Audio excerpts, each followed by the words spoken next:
The subject of today's review contains themes and imagery that may be seen as disturbing for some viewers. Viewer discretion is strongly advised. Hello, I'm the Ultimate Fanboy, and this is my review. This is also the last review of Ultimate Fanboy Halloween, despite the fact that this video comes out after Halloween. Drop pilots have a reputation for being awful, and a lot of the time that is accurate. However, amongst the immense river of shit, there are a few drops of gold. There are some really good drop pilots that get overlooked by whatever network and didn't go anywhere, but I think they deserve recognition. After all, Adventure Time started out as a drop pilot. Yeah, fuck you, Nickelodeon. There are a couple I have in mind for the future, but for Halloween, I wanted to talk about one focus on horror, and none seemed more fitting than Deadtime stories. This one, not this one. Since the series never happened, I don't know what the basic premise for each episode would be, so I'll just explain what happens in the pilot. Ebola is a girl who was apparently diagnosed as insane, which isn't a real diagnosis. Who's her doctor? Anyway, we find out that she was spent time in a mental asylum but has since been released. Her reflection talks to her, and she tells her about a nightmare that she had. The reflection tells her not to tell her parents because if she does, she will be locked up again. She then goes to the window and sees the family across the road, and they don't seem to be treating their daughter very nice, to put it lightly. After hearing a slap, she closes the window and goes downstairs. She tells her parents, but they don't believe her. Her mom tells her to take a gingerbread man over to them, and she reluctantly agrees. On the way there, she meets a boy named Smirk, and his spider. He insinuates that that the parents killed the girl's 3 sisters. She says he's full of bullshit and walks over anyway. She finds that the door is unlocked and goes inside. She heads up the stairs and finds the girl in a drab, run-down room, chained to the wall. She frees her, and her parents come into the room. Then the little girl begins to transform. Her eyes turn black, she gains a monstrous smile, and finally she grows giant spider-like appendages. The monster kills the parents and runs out of the room. Ebola looks out the window and sees the girl untransformed on the street. Ebola goes home and, after talking with her reflection, decides not to tell her parents. Instead, she says that no one was home. With the intrigue created just from the pilot, I could see it holding viewers as a series easily. It leaves you with a ton of questions.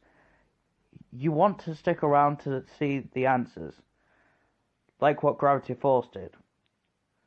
Was that real? Was it just in Ebola's head? If it was real, what was the girl?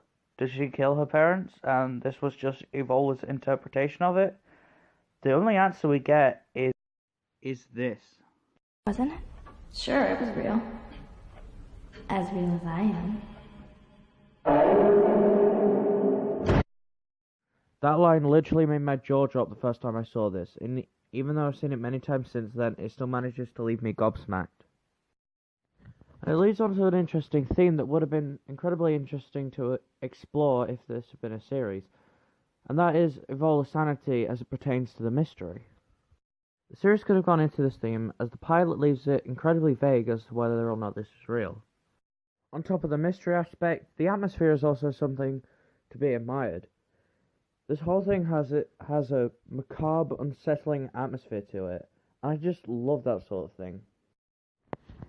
It leaves you with this uncertain feeling and makes you feel on edge while you watch it. It just amazes me that it could create such brilliant and suspenseful horror in such a short amount of time. It really is a testament to the genre. The animation may appear limited at cursory glance, however I think this actually works to its advantage, though contradictory as that may seem. The stilted, choppy movements help contribute to the creepy atmosphere, and add to the suspense, and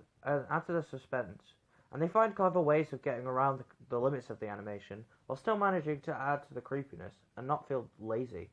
I'm not sure whether the animation was a deliberate stylistic choice or whether it was just due to a limited budget, but either way, it fits perfectly. As it's a pilot, there aren't that many characters, and there isn't much to talk about the ones that there are, except for Ebola. But I'll try my best to give some detail about them.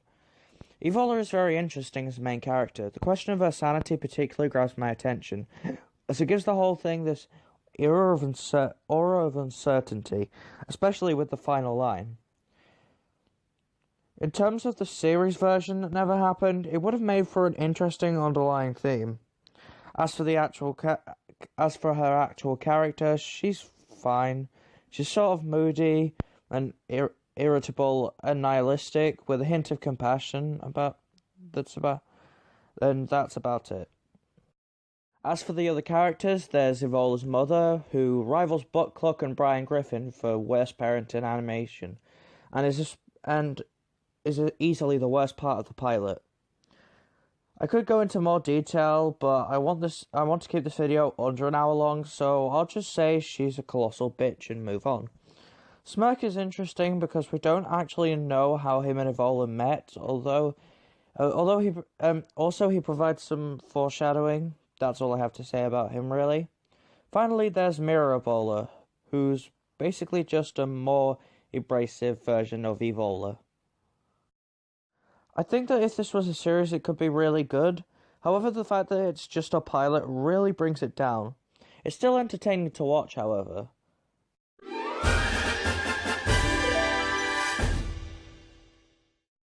And that was Deadtime Stories, the dropped pilot.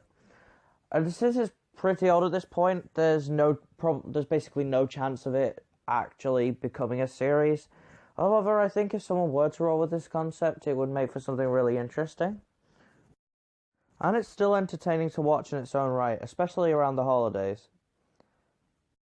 If you're a fan of horror, especially psychological horror, then I highly recommend you check it out at some point. Although since now it's closer to Christmas than it is to Halloween, it's probably might want to wait till next year. But definitely do check it out. And that concludes my Halloween videos. I hope you enjoyed it, and if you did, consider commenting something that you would like to see me review in the future. See you, and I hope to see you in my next video. Peace out.